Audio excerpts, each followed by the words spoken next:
I am Khalid Daley and I'm playing Dennis in The Big Life.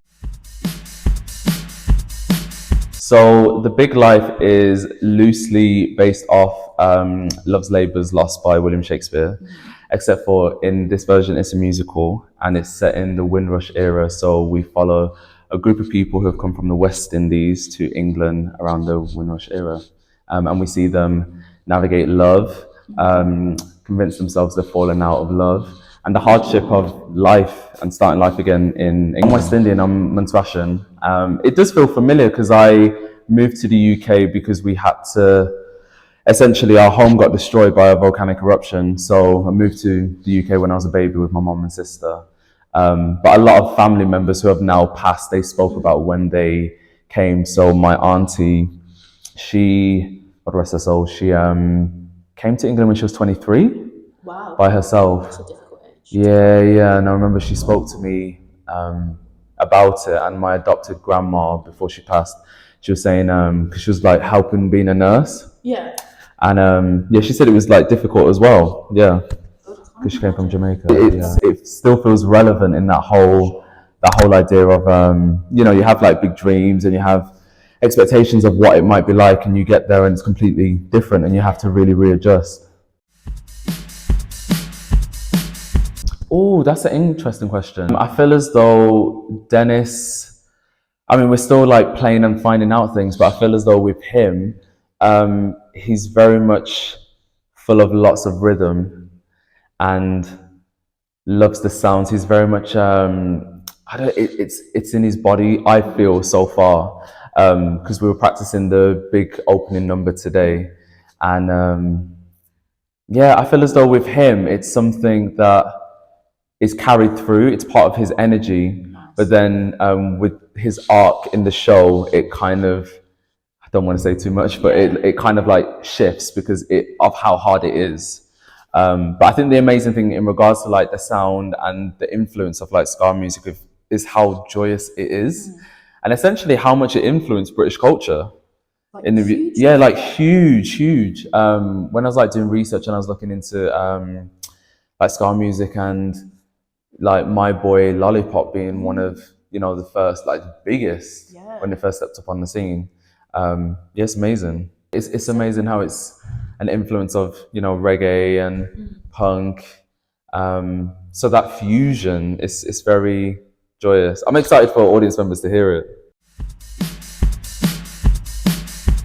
There's like things with like changed because obviously a lot of what they did back then was like improvised from what we know.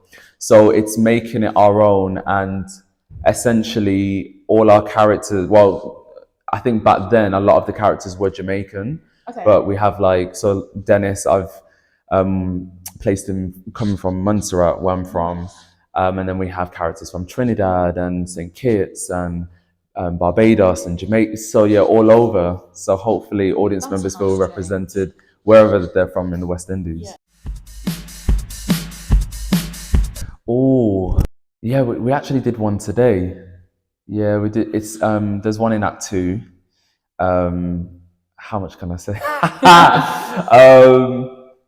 It's a moment where actually there's so many, but the one today, it has to do with like grief. Okay. And especially when you're in another country and you have a family member or a relative back home, right, and having to deal with grief in that sense of how do you go about it? How do you get back there? Especially when you're trying to make a living here and still earn enough to send money back. That was a tough one today. It's so upsetting. Quite briefly, to be honest. But I find it, especially when it was happening, because I was listening to podcasts about it, I found it so disheartening, especially when essentially you've come to a country that's asked you to come and to help rebuild it. And you bring your culture with you, and at times you're having to swallow your culture in order to survive. And it's it's hard when essentially people have set up here as their home and they have kids and then grandkids, and then to find out it's like, oh no, we're sending you back, and it's like, but this is what I know.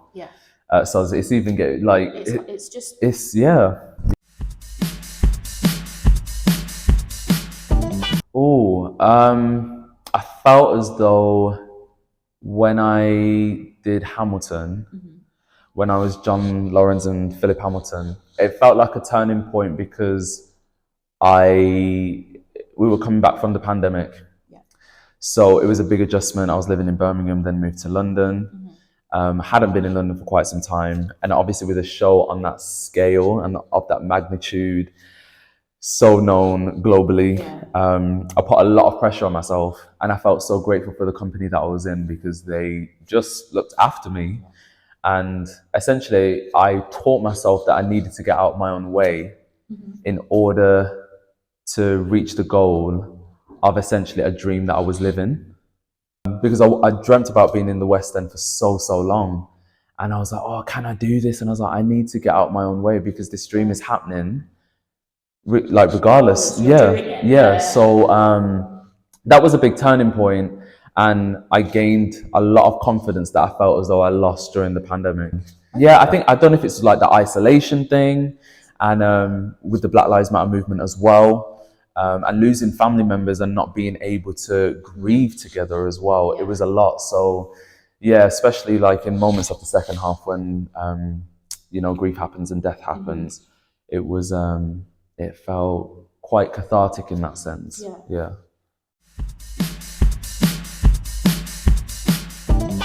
I think like we just said, I always, regardless of the role, I always want to have a clean slate of it, because whoever did it before me is going to look different in regards to their body, their height, how they sing, how they look, everything.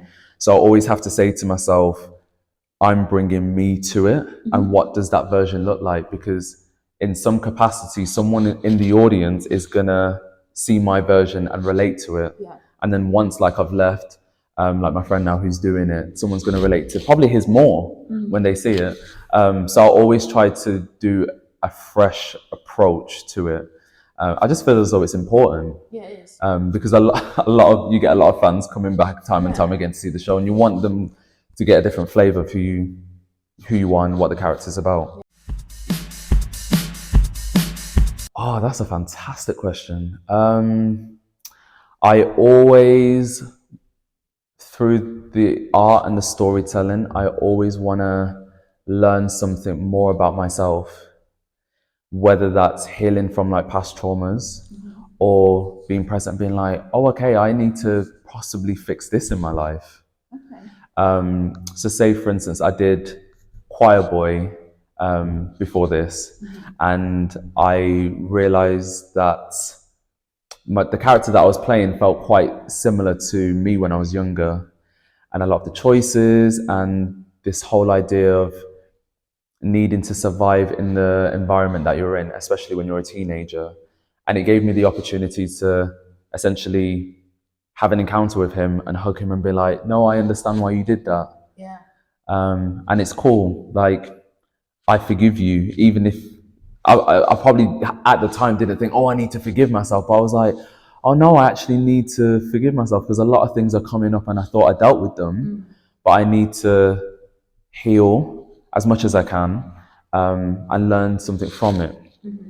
Yeah, I like roles that like intrigue me. I feel as though, especially in this, it's this whole idea of having big dreams and this idea of what England would be like, the motherland country, and how you have to be so resilient, and it can be so arduous having to be resilient when it's knock after knock after knock after knock. So yeah, and I feel as though that's life. I feel like so many. Sometimes it just like pops into me. I always like timing. I like in regards to like my faith, I always believe in God's timing and believe in that a role comes to you for the right reasons. It may be different with everyone, and I feel as though even every process, whether it's an amazing experience, it's not a great experience, it's all to teach you something. You may not know at the moment why that's the case, but later on you're like, oh, that makes sense. It was to prep me for this. Yeah. And I feel as though each job kind of does that in a way. I feel. Yeah, it's interesting because obviously it's classed as a rom-com.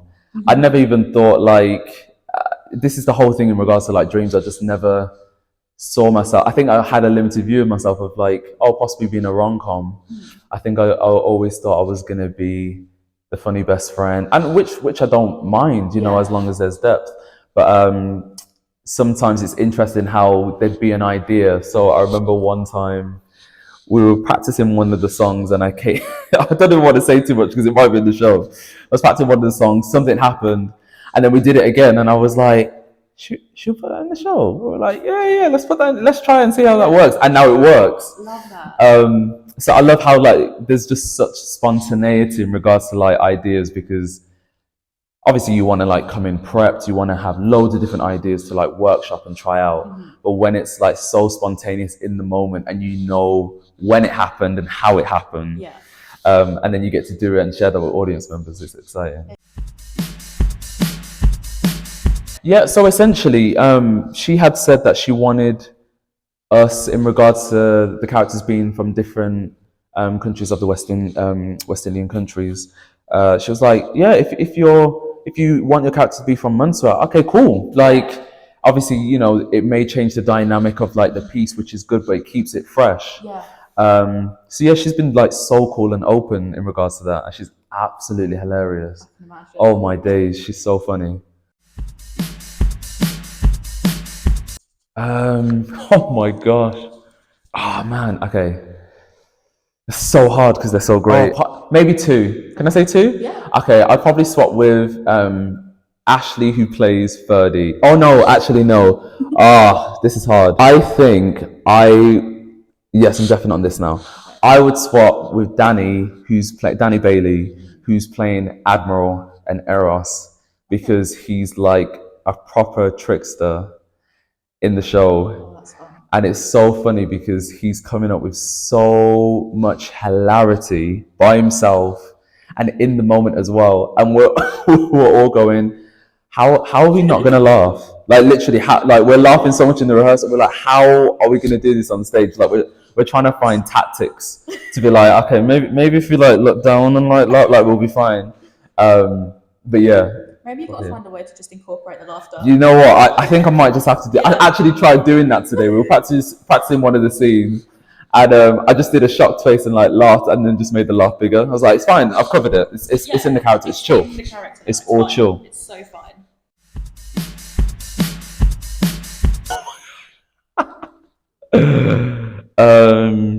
What would we call it? I don't know why. In my head, I want to say a ring-a-ting-ting. No, I love it. I think the reason the reason why I say that is because Rachel John, the fantastic Rachel John, sometimes she would just like sing, and if she doesn't know the words, she would just go a ring a ting ting, pom pom ta ting, la la la la la la ring, like.